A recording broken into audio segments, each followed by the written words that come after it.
Watch this. No relation, by the way, no relation. Play PSP. Play your PSPs. The titles of that video game system were amazing. Video games are just not the same. Semen Piso back once again with another analysis of the Dhammapada. What is the Dhammapada? It is a part of the Pali Canon of Theravada Buddhism, right? It is the words and the precepts of the wonderful enlightened one's teachings. Essentially the Buddhist proverbs. Like, comment, subscribe. We're going to get into the analysis of the second chapter right now, right? Second chapter is called Heedfulness. What is heedfulness? We could sort of deduce this by if you've read a dictionary of some sort or if you've paid attention in your 4th grade literature class. Heedfulness is just sort of being aware, right? And sort of heeding warnings, perhaps, or sort of advice of some sort. It's awareness, essentially, down to its root. Let's just see what our good man Buddha has to say about heedfulness. All right, let's begin. Heedfulness is the path to deathless. Don't we all die, right? How can we evade death by just practicing being heedful? I got some more things to say about that. We're going to just finish the first line. Heedlessness is the path to death. The heedful die not, the heedless are as if dead already. I'm going to tell you something. When you are heedful, you are sort of understanding the journey of the things that came before you that have actually had a very good, objectively good imprint on the world. And you are respecting it, you are understanding it, you are thriving in it. And you take that advice from those actions and you perpetuate those actions through your vessel, through your limited amount of time living here. The people that are heedless, which are most individuals on this world that basically think that I'm here because I'm supposed to be here and I'm supposed to accumulate wealth at the expense of the ignorant because they're there and they're put there for my exploitation. That's being heedless, and they have already died spiritually, of course. And what that means is that after this plane, after this reality, right, living here, the next realm is not going to be very, very kind. We receive everything in some of the kindness or the negative of our deeds. This is what he's saying right here. Clearly understanding this excellence of heedfulness, the wise exult therein and enjoy the resort of the noble ones. Imagine, look, everything, guys, everything is vibration. Understand this, everything is vibration. You are raising your vibration when committing the exercise of semen retention the correct way. You're going into a higher tunnel of fate, and that means the people that exist on that plane are of the same vibration that could teach you more about this world and yourself to get you to a higher vibration. This is what it's all about. Put yourself in realms of thought, right? Not literal worlds that could advance your thinking, that can make you more altruistic, more optimistic, more objectively understanding. This is it. This is easy stuff.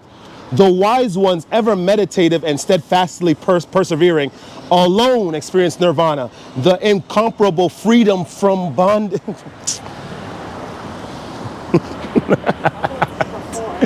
What does that mean, right? So meditative, we're not talking about how they looked at meditation in an antiquated sense. You're sitting down and crossing your legs, and then you're just sort of pondering about the things of the higher realm. No. Although you could do that too. True awareness is when you are in the world, in the midst of all the personalities brought about by their personal fates, and which is an aggregate sum of their total actions. And you are sort of dwelling on what they are possibly thinking about. What do you mean in connection with these individuals, and how you could perpetuate your sort of goodness and compassion in the midst of this darkness, right? Or this world. This is all being meditative is about, right? The freedom from bondage, nirvana, we know that's like the Valhalla, right? In the Norse mythology, or heaven in Christianity, Judeo-Christian faith. It is basically a vibration where it's just peace, it's just complete understanding, it's complete cutting edge through ignorance. It's easy, and it's not a place where you go, per se. It's not you buy a ticket on a coach bus and you go to the goddamn spot. It is a vibration. Easy stuff. Ever grows the glory of him who is energetic. Let's go.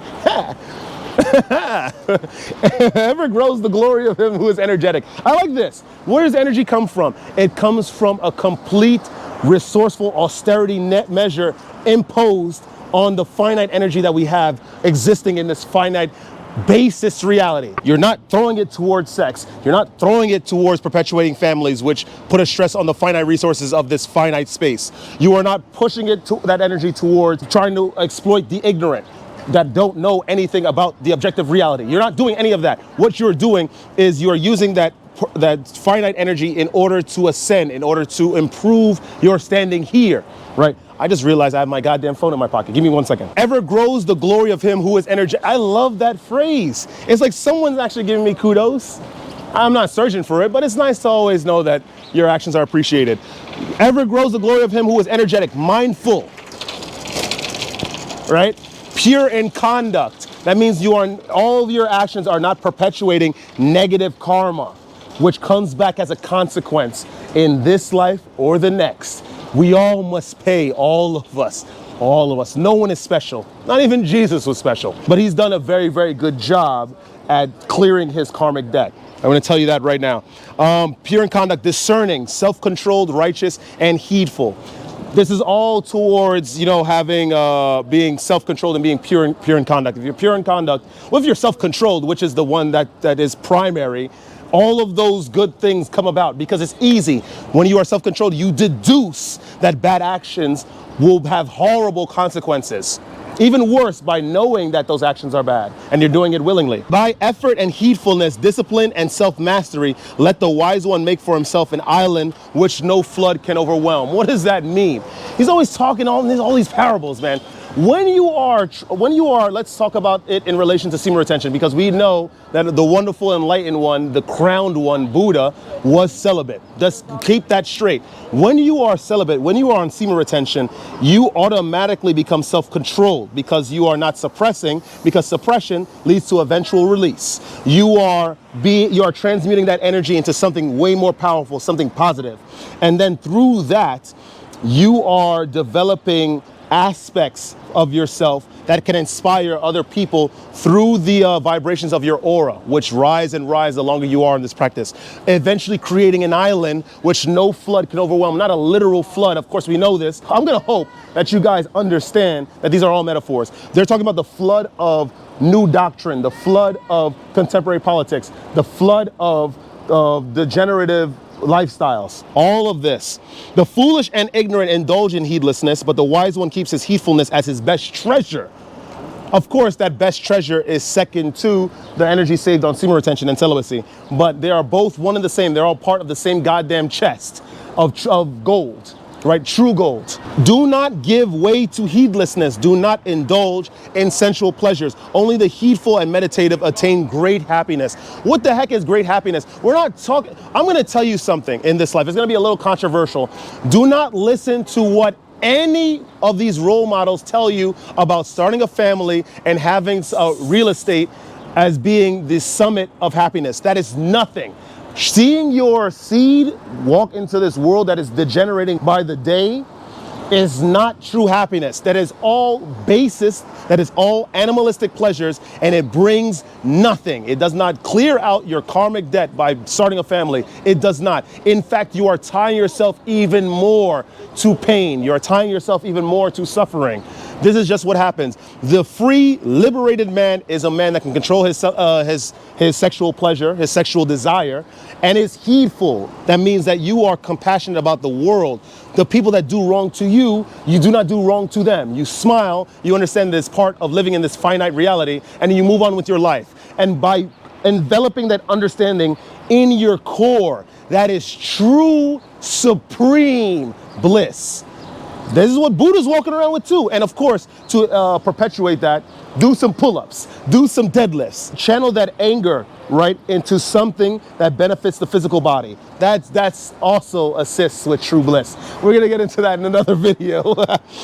Just as one upon the summit of a mountain, an apex, the vertex of a high point, beholds the groundlings, right? Because you're able to see everything. You're able to see the maps, the design of it all. Even so, when the wise man casts away heedlessness by heedfulness and ascends the high tower of wisdom step by step through the vicissitudes of fate afforded to you in your respective tunnels of vibration due to the conditions of the body that you have met, it is a cyclical upward motion, this high tower of wisdom. This sorrowless sage beholds the sorrowing and foolish multitude. Dude, I'm going to tell you something. I think this is another truth. I'm going to impart onto you this objective truth. When you become ascended, your writing skills become top notch. You start to match the likes of the Bronte sisters, Fyodor Dostoevsky, all those dudes. I'm telling you, the way that these guys write are insane. He talks about when you are celibate, right, that helps out. That's the baseline of understanding the control of the impulses of the physical world that they try to drag from you. You are constantly climbing the steps of this tower of wisdom, learning, suffering, but you are feeling no true sorrow. You finally get to the apex, the vertex of this goddamn tower, and you look down and you see the individuals that are caught up in all of their folly, their mistakes, their silliness, and the keys are lying right in front of them because you see their fates, you see them right in front of you. It's clear reality as it presents itself that people can avoid. Thank goodness you guys are listening to this poor bloke, Somer del Piso, because you sort of can see what I'm seeing, hopefully. Heedful among the heedless, wide awake among the sleepy, the wise man advances like a swift horse, leaving behind a weak jade. You understand that? Okay, that means that there are multiple, myriad realities. Understand this. This is interesting, what he's saying. There's an objective reality, of course, that has the vicissitudes, the labyrinth of existence, the direction and trajectory of our various existence and fates, right? Of course, because there's an aggregate total of individuals that are ignorant about how to command their own fates, how to command their own lives due to a changing of the vibrations by harnessing their conditions of themselves within them due to self-control, they have created this dense reality that us poor blokes that are trying to aim for sorrowlessness have to go through and sort of sift through. But this is all part of the objective reality. Goddamn obstacle right there. Oh, no, you're a veteran, man. You're much more important. Right up there, what you're saying, I'm with you like that. Thank you, sir. You're the best. Thank you. You're amazing. Thanks. Right, work, right. I try my best. Thank you. I feel the passion. Thank you, sir. Have a good one. Thanks. We just got some kudos from a veteran. He was like, everything I'm saying, he agrees with. It's amazing. But that's what it is. We are in this dense, created reality by the individuals that are ignorant of their fates and how to command their fates. Yet they indulge in sexual pleasures, passions that exploit the ignorant. And we have to go through it, which is fate for us. Individuals that are trying to be liberated truly, which gives us strong purpose. This gives us strong vision. Understand and feel what you are feeling on your various journeys. By heedfulness did Indra, the god of thunder, Indra, become the overlord of the gods. Heedfulness is ever praised and heedlessness ever despised. This is just a natural occurrence in life. This is just what happens. If you can truly spot the individuals that have walked their paths in ignorance, trying to deliver their sense of justice, which is flawed because they lack vision, because they haven't climbed the tower of wisdom. You see it, you understand it, and you continue your path. This is just fate. It makes us stronger. The monk who delights in heedfulness and looks with fear at heedlessness advances like a fire, burning all fetters, small and large. Do you know what this is? Look, listen. You have to fear sin. Sin is everywhere, right? Pain is everywhere. Sorrow is everywhere. Destruction is everywhere. Sadness is everywhere. We have people that try to purport lifestyles. Oh, we got to try to be rich, right? We have to try to, if we get some sort of modicum of physical financial wealth, we can evade the vicissitudes of the objective reality that we all must go through, climbing our various towers of fate. And that's impossible. There is no way through physical covetousness that you can escape life. It's not possible, the objective reality. You cannot. What you must do is when you see sin coming, sin is like a ever-following, ever-present, omnipresent specter. Fear this thing, look at it, understand it, but you gotta get the heck out. Stay controlled, you gotta get what the heck? You go in the midst, you're talking with friends, you just see the specter sort of sneaking off, you know, because it sort of, we assume that it's an entity that's not bound by our physical laws of three-dimensional space. It could sort of float down from buildings. It was going to float amongst the group of individuals. And you see that their talk is changing. They're talking about doing damage to people that are ignorant, right? You got to get the heck out. You got to get out. What are we doing? What are we doing? We have nothing in common anymore. And the final statement, the monk who delights in heedfulness and looks with fear at heedlessness will not fall. He is close to nirvana. Nirvana, as we know, it is the realm of extreme bliss, extreme understanding, extreme sharpness of poise and understanding and complete acknowledgement and analysis of the things there are, right? The objective reality.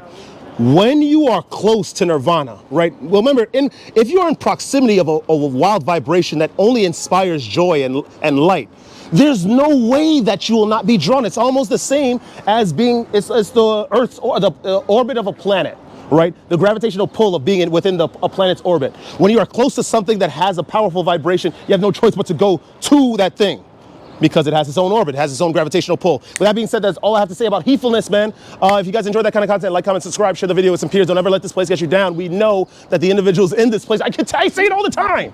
God damn it, I say it all the time. These people are fetters to you. The ones that covet the things of the world, food, excessive food, to gluttony, excessive covetousness of wealth, to greed, excessive sexual pleasure, for lust, starting families. These are all fetters. There's no way you will float, as Pennywise says, which is not a very good example of a role model, but you guys understand what I'm saying. But there's no way you could float up to the higher realms and quickly climb that tower, right, of wisdom if you have any of these fetters. Avoid sickness, avoid all of these weaknesses. You keep climbing. Maintain control within your vessel. See the weakness in the individuals around you due to their following of their personal fates and trying to indulge in that ever-present passion that must and only exists. It was given to us by the monad in order for it to be transmuted. And that transmutation process, of course, is full of struggle. And that struggle teaches us about the proper fortification against evil and its vibration. Easy, long, this is all logic. This is all common sense. Guys, come on. Use your brains. Don't let this place get you down, lads. And stay radiant. We're going to see you guys in the next Dhammapada analysis.